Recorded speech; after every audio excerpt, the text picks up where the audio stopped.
Caitlin Clark addresses Napheesa Collier, calling out WNBA Commissioner Cathy Engelbert. On Wednesday, Minnesota Lynx star Napheesa Collier sent shockwaves through the sports world when she publicly criticized WNBA Commissioner Cathy Engelbert. In her prepared statement, Collier specifically shared a story of Engelbert shutting down the idea of young stars, such as Caitlin Clark, receiving more money than what WNBA players traditionally make from their rookie contracts. I also asked how she planned to fix the fact that players like Caitlin, Angel Reese, and Paige Bookers, who are clearly driving massive revenue for the league, are making so little for their first 4 years. Her response was Caitlin should be grateful she makes $16 million off the court because without the platform that the WNBA gives her, she wouldn't make anything. And in that conversation, she told me players should be on their knees thanking their lucky stars for the media rights deal that I got them. Caitlin's salary this season from the WNBA was just over $78,000. While Caitlin initially had no comment on the story involving her, she addressed the issue on Thursday during end-of-season exit interview. First of all, I have great respect for Fee, and I think she might have made a lot of very valid points. More people need to understand we need great leadership in this time across all levels. This is straight up the most important moment in this league's history. This league's been around for 25 plus years, and this is a moment we have to capitalize on. So that's honestly what I would say. Fee said it all with what she said, and the points she made were very valid.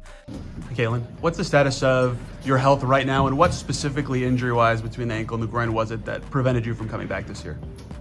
Yeah, honestly, I've been working really hard to get back to full health, and I feel like probably over these last couple of weeks is when I've probably started feeling my best. Obviously, my ankle kind of didn't allow me to really see where my groin was at. It was, I think, my second full court workout back when we were in, I don't even know what month that would have been, but I just went to kind of make a move, and unfortunately my ankle like completely rolled all the way forward, and probably one of the worst sprains I've dealt with, but you know, just tried to stay positive best I can, and but I honestly feel like I'm in a really good spot, and you know, people don't always realize, I mean, people that, you know, are kind of in the basketball world, or whether if you're in other sports too, like when you're injured, it's honestly more work than when you're playing. So, you know, I've spent so much time here in this building this season just trying to get healthy and trying to kind of just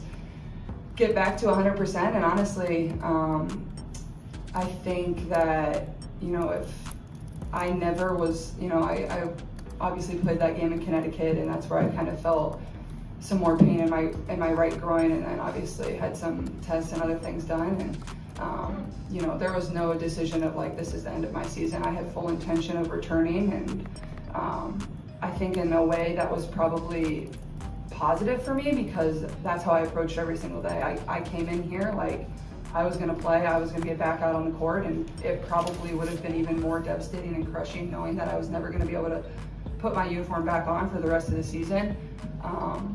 But you know, you just approach it like every single day you attack and get better, and it'll be the same for me going forward. Like that work doesn't stop, and you know, I think I've had really good perspective on it all, and that's probably what I'm most proud of too. Hey Caitlin, good to see you. Obviously there's been a lot kind of going on this week. What? You might have heard some things. Wanted to see after Napheesa's comments and what she alleged that Cathy Engelbert had said specifically about you, what your thoughts were on that, and have a follow-up. Well, I mean, first of all, I have great respect for Fee, and I think she made a lot of very valid points, and you know, I think what people need to understand, you know, we need great leadership in this time across all levels. This is straight up the most important moment in this league's history. Well, this league's been around for 25 plus years, and this is a moment we have to capitalize on. So that's honestly what I would say. I think there's, you know, Fee said it all with what she said, and you know, I think the points she made were very valid. Had you heard that story from her before No. she said publicly? And then have you spoken with Cathy Engelbert or heard from her at all since then? No.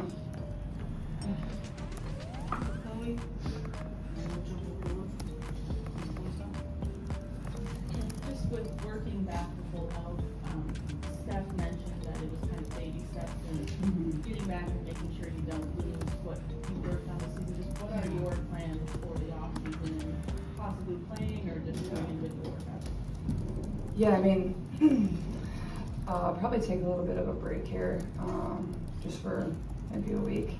I don't really want to lose a ton of the stuff I've worked on, and just trying to get my body back to full health.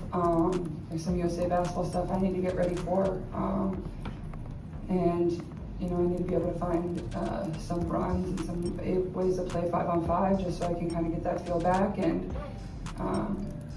but more than anything, I think my main focus is really just getting my body healthy. And once we get back to 5-on-5, like just being able to test my body and make sure I know it's in a good spot where it's going to be able to help hold up with everything that we think we've corrected or we think we've worked on, to be able to know I'm in a really good spot there. And when you go through injuries, especially in my scenario where it's been a few of the reoccurring kind of bouncing around, which isn't necessarily uncommon in my situation just because of compensation, and when you're dealing with things in that groin area, that just is kind of how it can go sometimes. I think it's important that you can become confident in your body again, and that's for anybody that goes through injury. So that's probably going to be my main focus, is just feeling 100% again, and then obviously having that confidence in my body too. We'll go to Lou and then to Josh.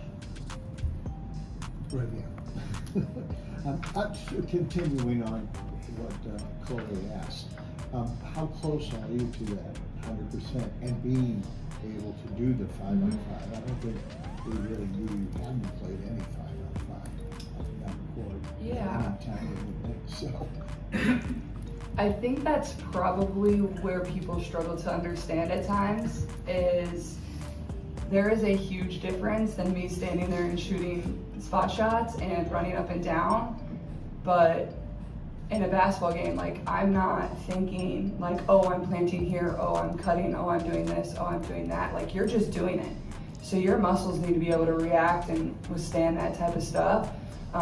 So that's where the 5-on-5 becomes really critical. And then obviously the contact piece of it too. Like, you don't know where you're gonna be taking contact from, but my goal, it was the end of October to kind of be out there and trying to get back to playing 5-on-5, and I think that's a very reasonable thing for me. And I've been grinding as hard as I possibly can, and that's how it's always kind of just been for me. Like, I love the work, I love putting in the work, and it's been difficult not being able to like see the time you put in, being able to put on your jersey and see it pay off. But I think, like I said, I think it's been a really good opportunity for me to learn a lot about myself, and certain lessons that will probably be really important throughout my career as well. Let's rush them, Brian. Okay, good morning. Good morning. Steph talked about AB just being the rock of this team. I'm just interested how her friendship helped you get through the rough mental times throughout the season. I mean, I think it's obviously AB's tremendous. Like, we've always had a great relationship, and that's what exactly you need between your post and your point guard. And she's always been somebody that's been there to check in and pick me up. But I think that goes for our entire team, and I think that speaks for our entire season. I don't think it would be, I don't think we would have had the type of success that we had if it wasn't for the friendship or the empathy people showed one another, or the next man up mentality. Like, that was shown across the board in our locker room, whether it was for myself or whether it was for somebody that came in mid-season and got hurt. Like, it was always the same. Like, you always care for your teammates in the same manner. So obviously AB was tremendous in that role, and I think she had an incredible year, but honestly our entire roster really excelled in that area. With respect to your recovery, looking down the line, have you explored opportunities maybe to play 5-on-5 during the offseason as part of kind of that ramp up so that you're ready for next season to play actual basketball before things start up again in the summer? Yeah, I mean, I think you always explore every opportunity, and I haven't made any decisions, and I don't know what that's necessarily going to look like for me. Like I said, there's some USA basketball stuff that is probably my top priority right now that I need to prepare for, and I think that will help me prepare for next season too. But obviously then you have to prepare for USA basketball in some manner, so that there's just a lot of different things you got to figure out and balance, and I'll work through all of that too. Claire and Elliot. With your field playoff run in prep for WNBA All-Star, NBA All-Star, are all here in Indy. Tell us what it means to you to play here and what makes Indy so special. Yeah, I mean, this place is incredible, and I think you've heard so many people talk about it over the course of the last few weeks, whether it's the Colts, whether it's Pacers, whether it's been our players. You know, it's just incredible. It's, in a way, it almost feels like a college, like a university, like all the teams are supporting each other, and like you don't get that in professional sports really. But like you have that here, and I think that just speaks, like, I always say, like, obviously I'm from Iowa, like Indianapolis, I understand it's a big city, but it doesn't really feel that way to me. Like, it's a very close-knit group, like everybody supports one another, but then you have the professional sports teams, and that's what everybody's most passionate about here, and that's what I love about it. You know, people really show up. A lot of these fans, like these have been their teams since they've been 5 years old. This is all they've known. These are the only teams they've cheered for, and you know, to have this type of success across the board. Obviously, the Colts have had an amazing start to their season, and Pacers run last year, and then everything we've been able to persevere and, you know, reach the WNBA semifinals. Like, it's a really special time in this city, and you know, I can't imagine myself in a better place, and just really fortunate to have, you know, made different friendships with different athletes across the city, and just have the support from not only the city but the state as a whole. Well, Elliot and Brad in the room, so I'm gonna try to close you. Hey, Cathy. There. Sorry. I'm French, by the way.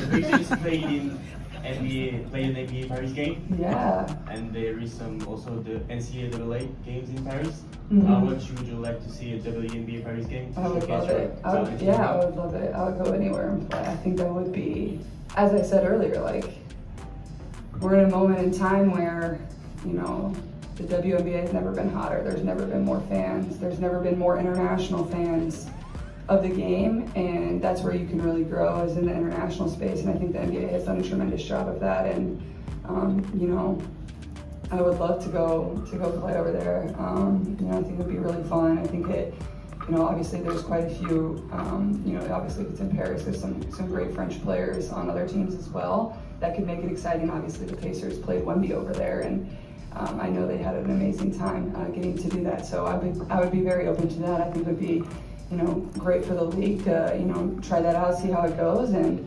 I'm pretty positive it would go well, so I would love it. Caitlin, this was not an ideal situation for you this season, but how much of an element of basketball learning were you able to get in having an extended period to just sit and watch and observe and be in the huddle and almost take on the role of another set of coaching eyes with this group this season? I mean, it's not what I envisioned by any means,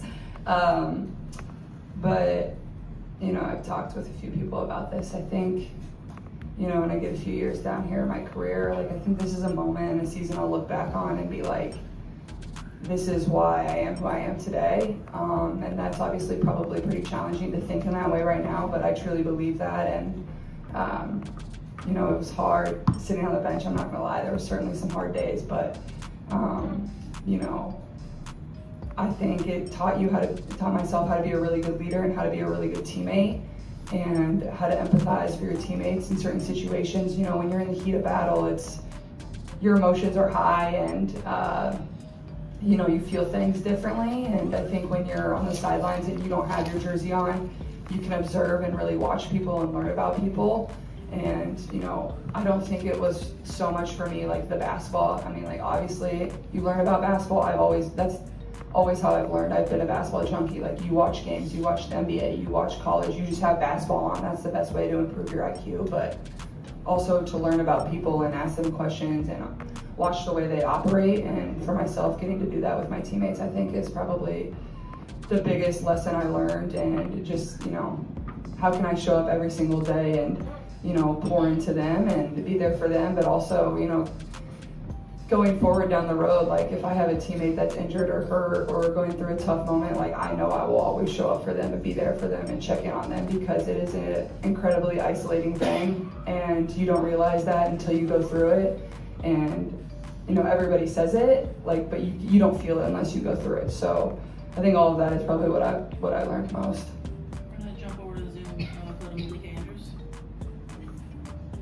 Caitlin, I'm really glad to hear that you are on the mend here. I'm not sure how to turn on my camera, so I'll just keep going. It's all right, I We're can't hearing see from a lot of you. players in the last couple of days that more good leadership, great leadership is what is needed. I'm curious, in your mind, what is great leadership? What do you hope happens from here? I mean, I think over the course of my career, and obviously you always want to become a better leader. And I think I've been around a lot of really good leaders in my life, and I've been very fortunate and able to learn from those people, and I'm trying to learn and grow every single day as a leader too. And I think for me, and I've said this many times, it is all about relationships, and that's the truth. And I know that's really hard to say in professional sports, but you know, whether it's a relationship with your front office, whether it's a relationship with Commissioner of the League, whether it's a relationship with your teammates, like, that's the most important thing in leadership. Why would my teammates want to listen to me if I didn't have a relationship with them? Like, I think it's the most simple thing, and you have to be very intentional about seeking those out and understanding your teammates. Like, everybody in professional sports comes from different walks of life, and you have to be able to know why they are who they are. Like, I think that's super important, and being intentional about that. So I think that's something I try to continue to improve in my daily life every single day, whether it's obviously, you know, as a part of the Indiana Fever organization, or whether it's as a friend or a family member. You know, relationships are very important for me as a person. So I would just say, you know, for me, I would say the most important part of leadership, whether that's the WNBA, whether that's corporate America, I think it comes down to relationships and really caring about the people you surround yourself with. I should have been more specific. That's what you're hoping for from the league office when you say great leadership. You're hoping for that relationship-based great leadership. Sure. All right, we'll go one more on Zoom with Maddie Kenny, and then we're gonna probably wrap up in the room with Brian. I just wanted to follow up on a question that Alexa asked about, you know, what he said, the story involving you specifically, and your popularity as a player obviously skyrocketed when you were in college, and you had a lot of NIL opportunities and stuff. So I guess, when you heard that, like, what was your reaction? Because it came off a little dismissive to your own brand and like your own individual brand power, I guess. I think that's probably the way in which the league has probably changed over the course of the last few years. You know, these kids and what they're making in college these days is pretty insane. It's honestly probably more than what I made. Obviously, a lot has changed even since I've graduated, so I'm not 100% up to date on the exact numbers of what college kids are making. But you know, obviously, I was very fortunate after my freshman year of college.